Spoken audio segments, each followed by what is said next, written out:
Okay, now let's move on to the second component here, which is the value to your clients. The other thing I want to say is put your questions in the chat as we go, and then we'll come to those at the end. So we make sure that we apply what we're talking about here to you in your business. Okay, let's talk about next the value to your clients. So you've got the value to you and your business of maximizing what you're offering and how you're pricing it. So you're making the most of each of the inventory you have available. And now let's talk about the value to your clients and how do you double that value to your clients without working more? At the end of the day, money comes from value. Money comes from value in the way that you see value and your clients see value. Sometimes we use the what I'll call the lowest common denominator, which is time. It's easy to quantify time and we value it at a certain number, and our clients can often think of it in that way and value it as a certain number. That's how we get to an hourly or a daily type bill rate. But when we're able to start thinking about our business and what we provide to our clients in a way that's based on the value and the impact to them, we when we're able to double the way we think about the value and the way we position the value, we're able to start doubling the revenue that's attached to that. So let me tell you exactly what that might look like. When you're doubling the value of what you provide to your end clients, it might be broken down into three different ways of looking at this. The first is positioning.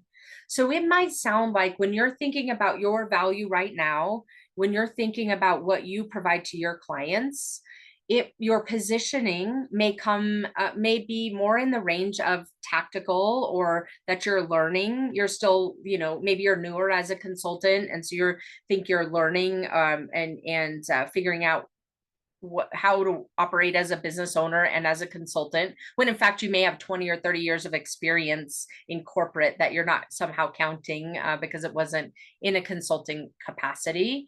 You might also be a little bit more reactive or waiting for work to come to you or to be referred to you or to have word of mouth. When you're thinking about value for your clients, you might also be thinking about those offers based on more of the value of a full-time employee. This happens a lot for fractionals, for example. When I talk with them about pricing, they say, well, a client wouldn't want to pay me more than what they might pay a full-time employee, or they would want to pay me the equivalent plus a little bit of what they would pay for a full-time employee to do this function. And so that's how you might be thinking about it when you're pricing or designing your offers in more of this as is state before you double. The last one is on a sales perspective. You might be focusing your sales process more. It might look more like an interview where the client's interviewing you and you think they're interviewing you to land a consulting engagement. It might be focused on calculating your pricing based on, here's my hourly rate or project-based rate. But again, it goes back to you calculating it off of price based on time. That's what your business might look like right now in some form or fashion. Maybe not all of these, but in some form or fashion. When you are ready to double your business, you want to be thinking about a leap that you'll take mentally and with the strategy that you have operating your business from the perspective of, number one, your positioning, thinking of yourself as a peer to your clients. Even if when you left corporate, you were lower in the org chart than to whom you're selling right now, you're thinking of yourself as a peer, as an expert, as someone who's an advisor, who's someone who's strategic, thinking of yourself in that way and positioning yourself and your services as someone who is doubled essentially from the way you've been thinking of yourself and what you offer and the value you drive for your clients. The other thing you want to double is the offers themselves. Thinking about the qualitative and quantitative outcomes that you give to your clients. I have at the end, I'll give you an episode number to go back and listen to that gives you an exercise to do this exact thing. But really taking time thinking about when you're designing your offers or when you're creating proposals for your clients, thinking about what is the qualitative and quantitative impact of the work that you're doing with those clients and adding all of that up. I give an example. when I work with my clients that, when we are talking about an example of a software implementation, that on the surface of it, you might think, well, it took, a team of people X number of hours to implement. And so that, that pricing is add a little bit of a markup or whatever. And that's what the pricing might look like. But when you start thinking about the quantitative and qualitative impact of the work that you're doing, it can create a huge leap, a double or triple or even 10x when you're thinking about what that pricing could look like, because you're creating impact both on a quantitative way, a tangible way, such as cost avoidance, deferred costs, increased retention. Those are tangible things that you might be driving, and intangible things, higher team productivity, increased collaboration amongst the organization, increased confidence of the people that you're working with, increased, and that results in more sales and more of their own client retention. Those types of things, depending on what type of offering you have and what type of consulting you do, add up usually to the tens of millions, hundreds of millions of dollars of impact. I'm not saying to go charge those numbers, but it gives you such a distance when you're thinking about what you charge versus what the clients might be paying you. That has nothing to do with what your value of an hour equates to.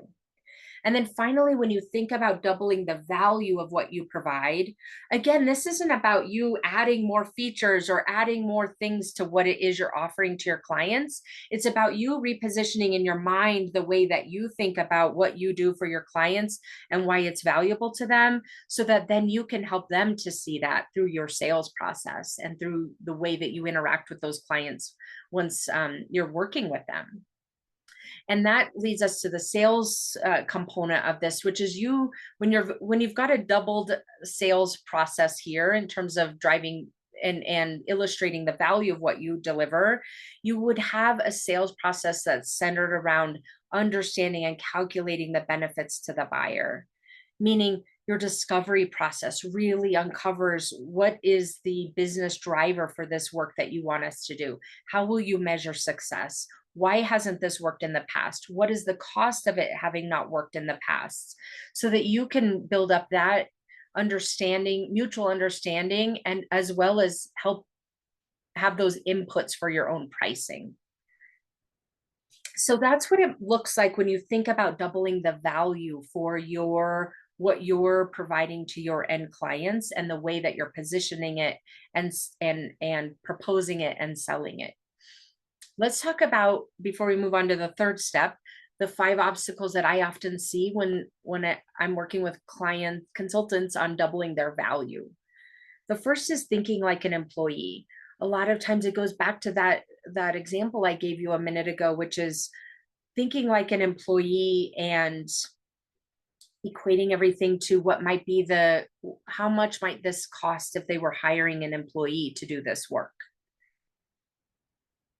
How much might they pay employees to do these things? And I should not go too far over that. Another example is when you're enabling your potential clients to think this is similar to it hiring as an employee. So not only are you thinking that, but then the process that you're using to understand the client's requirements and their goals and what the best path that you would recommend they take to achieve those goals.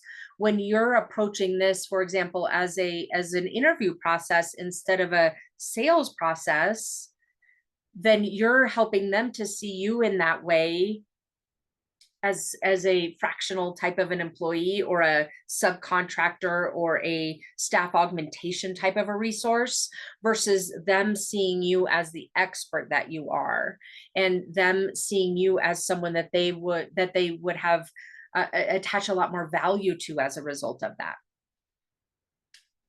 The third is thinking that you aren't worth double the value of whatever it is that you're currently charging your clients. A lot of times, so much money mindset comes into us running our businesses when we are not at a place where we think that we're worth a certain amount, our expertise is worth a certain amount.